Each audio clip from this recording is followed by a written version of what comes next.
Casque sur la tête, ces élèves de seconde professionnelle s'apprêtent à visiter ce qui sera bientôt le nouveau centre de performance de l'ADA Blois. Ici s'entraîneront les jeunes du centre de formation ainsi que les joueurs de l'équipe professionnelle. Il faut imaginer, c'est un bâtiment, donc anciennement bâtiment pharmaceutique, c'est une grande boîte, vous voyez, tout ça, c'est le bâtiment existant. Cet ancien laboratoire Arco Pharma accueillera bientôt dans cette immense pièce un terrain de basket classique et 2 terrains de basket 3-3 pour les entraînements. Et il a fallu innover pour s'adapter aux dimensions des terrains.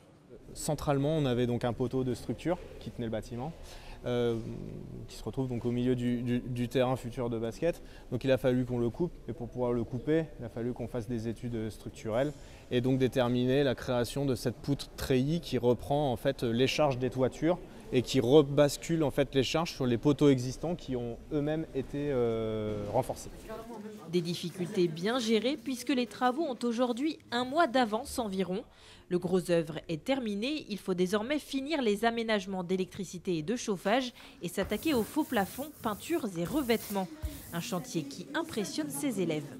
La grandeur aussi, parce que je ne me disais pas que c'était un aussi grand bâtiment. Ça a été vite la construction et on ne voit pas une trace de l'ancien laboratoire. Je pense que ça va être très sympa parce que l'ADA déjà ils avaient un petit endroit je pense et là ça va être agrandi et ils nous ont parlé du projet.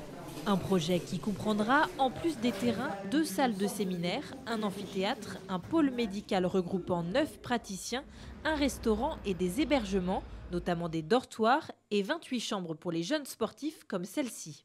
Des lits de 2 mètres par 120, un bureau, une table de chevet, une partie rangement et comme je le disais, donc une salle de bain commune qui va avec donc un coin de douche.